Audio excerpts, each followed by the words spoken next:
Bonjour et bienvenue dans ce nouveau tutoriel. Aujourd'hui j'ai envie de vous présenter l'outil Trello, qui est un outil qui permet de s'organiser, que l'on soit seul ou que l'on travaille en équipe. Et donc il va vous permettre peut-être d'y voir plus clair si vous avez tendance à partir dans tous les sens. Et son deuxième avantage, c'est que vous pouvez synchroniser simplement puisqu'il vous suffit d'avoir l'application Trello sur votre portable, sur votre tablette pour que tout se mette en lien. C'est instantané et ça fonctionne très très bien. Donc pour commencer, c'est assez simple, on vous le dit, c'est gratuit. Il vous suffira de mettre votre adresse mail. Et donc c'est ce que je vais m'employer à faire pour que vous puissiez voir de quoi il retourne. Ensuite, on s'inscrit. Et on va nous demander donc un nom de passe, un mot de passe, etc. Enfin, peu importe. Je vais juste enlever ça. Voilà. Alors, ici, il suffira de mettre, par exemple, un nom. On va créer un mot de passe. Toc. On va faire oui, envoyez-moi des actus ou non. Donc moi c'est non, voilà. Et on peut aussi s'inscrire avec vos comptes Google. Donc là vous voyez comme vous avez envie de le faire. Moi je vais faire 100. Et on va simplement s'inscrire.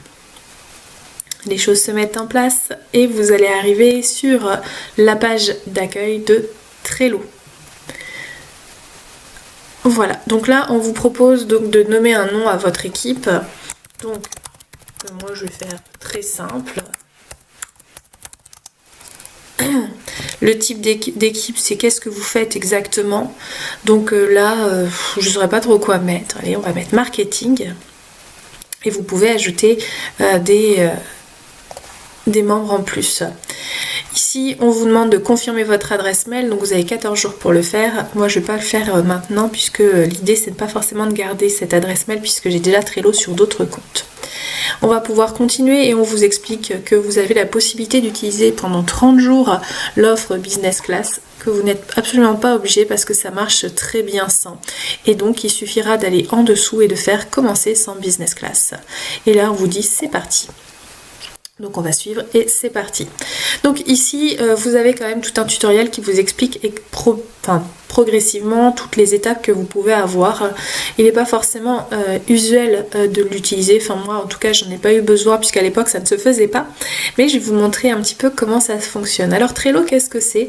Trello finalement ce sont des tableaux, donc là vous avez des tableaux types, donc on pourrait aller chercher celui-ci par exemple et on va vous montrer le type de tableau qui existe et vous allez pouvoir voir toutes sortes de choses, voilà, que vous pouvez faire.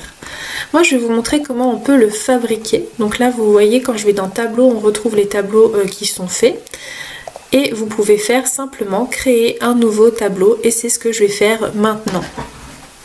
Donc on va mettre un tableau de test si on a envie de l'appeler ainsi. Et si vous le désirez, alors ça c'est vraiment une question d'esthétique, on va faire afficher... c'est dommage que je puisse pas l'enlever ça. Afficher le menu et vous pouvez voir déjà que dans ce menu vous avez différentes choses. Donc on vous propose ce qu'ils appellent des power-ups. Il faut savoir qu'en fait c'est pour power-ups, bien qu'ils soient vraiment efficaces, vous avez le droit d'en ajouter un seul et après en fait ça va être des suppléments payants qu'il faudra prendre, mais c'est pas nécessaire de les avoir. Donc vous pouvez, si vous le souhaitez, je disais, changer votre fond d'écran si vous voulez que votre fond d'écran il soit plus adapté par exemple à ce que vous avez envie de ressentir quand vous faites ce tableau là, peut-être en lien avec votre activité, peut-être en lien avec votre équipe. Admettons qu'on parle d'une équipe de basket américaine, ou bien peut-être qu'on va prendre le logo de cette équipe de basket américaine, ou si vous avez envie de prendre de la hauteur, et bien pourquoi pas mettre un petit peu un air de montagne. Vous voyez que par contre entre ce que l'image nous montre et l'image qui nous est proposée, il y a quand même une différence. C'est pourquoi c'est assez simple d'aller voir si un autre paysage nous plaît davantage. Là, je vais pas chercher 36 000 ans. Je vais aller sur une couleur très simple. On va aller sur du orange. Comme ça, vous allez bien voir. Donc, vous voyez qu'on vous propose déjà un petit peu un truc standard qui est à faire en cours terminé. Et vous sachez que vous pouvez rajouter toutes les listes que vous voulez. Donc, idées en vrac, admettons. pour mettre votre liste d'idées. Vous pouvez rajouter aussi souvent et aussi longtemps que vous souhaitez sur toute la longueur, il n'y a pas de limitation sur cette longueur. Personnellement, j'aime pas faire trop long parce que j'aime bien avoir une visibilité efficace de ce que je vois. Donc si maintenant à faire, vous avez écrire un post, vous allez le marquer là. Si vous avez un lancement à faire, vous pouvez le marquer là. Et après, vous allez voir que ces petites choses, vous pouvez les mettre. Alors ça, le lancement, il est en cours, il est terminé, etc. Si vous avez envie d'inviter quelqu'un pour travailler avec vous dans le lancement, donc par exemple, vous travaillez avec quelqu'un qui fait du web marketing ou qui s'occupe de vos publicités ou encore une assistante, vous pouvez très bien l'inviter ici en envoyant soit le lien d'invitation qui est ici, soit en renseignant son adresse mail. Pourquoi c'est intéressant? Parce que quand vous êtes en train de faire ce genre de choses, eh bien vous pouvez choisir les membres, donc par exemple ça c'est moi, et rajouter les autres membres qui se sont inscrits dessus. Vous pouvez voir tout de suite que le petit E s'est ajouté pour voir le membre, et ce petit œil, ça montre qu'en fait vous suivez aussi cette vignette là. Qu'est-ce qui se passe dans la vignette? Donc j'ai simplement cliqué dessus pour vous montrer tout ce qu'il y a comme possibilité. Donc je vous ai montré membre, on peut rajouter des étiquettes si vous le désirez. Par exemple, si on dit que c'est urgent, on va peut-être mettre une étiquette rouge. On peut peut-être rajouter le mot urgent et faire enregistrer, et vous voyez qu'une nouvelle fois ça apparaît ici et vous avez encore une visibilité. Vous pouvez rajouter une date limite, admettons que ce soit avant le 24 décembre qu'il faut le faire, il suffira de cliquer sur la date, et vous pouvez aussi modifier l'horaire à laquelle c'est. Vous pouvez très bien aller sur n'importe quelle année, n'importe quel mois, peu importe, vous allez voir. Vous pouvez définir un rappel pour vous dire "Eh oh, dépêche-toi, t'es pas en avance".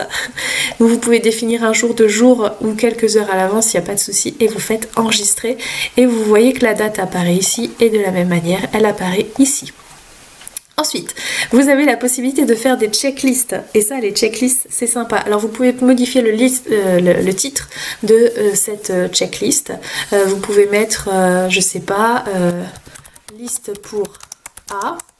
Vous pouvez créer une deuxième liste si vous voulez, liste pour B. Et vous voyez, elles apparaissent comme ceci. Comment ça se passe dans les listes? Eh bien, admettons, vous êtes dans un lancement, il va y avoir programmer les posts. Excusez-moi pour les fautes d'orthographe, j'essaye d'aller vite. Après, vous pouvez ajouter des éléments comme, je sais pas, programmer les posts, faire un webinaire, page de paiement, etc., etc. Là, il vous propose des petites choses à rajouter. Là aussi, c'est encore une fois, c'est des options payantes. Et si vous cliquez dessus, il n'y a aucun souci, on va juste vous afficher ça. Par contre, si vous retournez dessus, vous pouvez aller mettre des petits smileys si vous voulez pour rajouter un peu de légèreté peut-être. Vous pouvez, même si vous ne pouvez pas attribuer la tâche, vous pouvez éventuellement mettre le nom de la personne qui est qui va pouvoir s'occuper de ça. Auquel cas, ça va apparaître ici. Et vous pouvez voir que vous pouvez carrément la convertir en carte, auquel cas cet élément de la checklist va sortir pour apparaître à côté comme une carte. On va faire enregistrer et vous allez voir que ça apporte ceci. Voilà.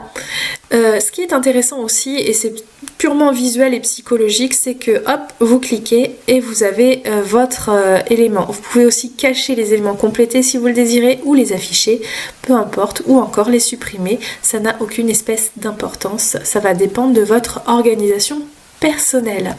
Vous pouvez ajouter des pièces jointes, vous pouvez ajouter une image de couverture si vous le désirez. Alors pièces jointes, vous voyez, on vous propose d'accéder à vos différents outils. Pareil pour les images de couverture, on peut éventuellement vous proposer ça. J'ai été un peu trop loin. On peut donc vous proposer celle-ci, et donc l'image de couverture, elle va apparaître ici. L'inconvénient des images de couverture, c'est qu'elles prennent beaucoup de place à mon sens, et du coup c'est dommage qu'elles soient pas mises dans un petit rectangle pour que ça prenne un peu moins de place, parce que vous voyez tout de suite vous avez un peu tout ça, et vous pouvez bien sûr la supprimer quand vous le désirez. Il suffit de retourner pas sûr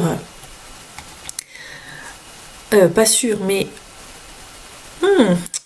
je ne sais pas. Vous pouvez la retirer normalement, il faudra que je prenne un peu plus de temps pour pouvoir le voir.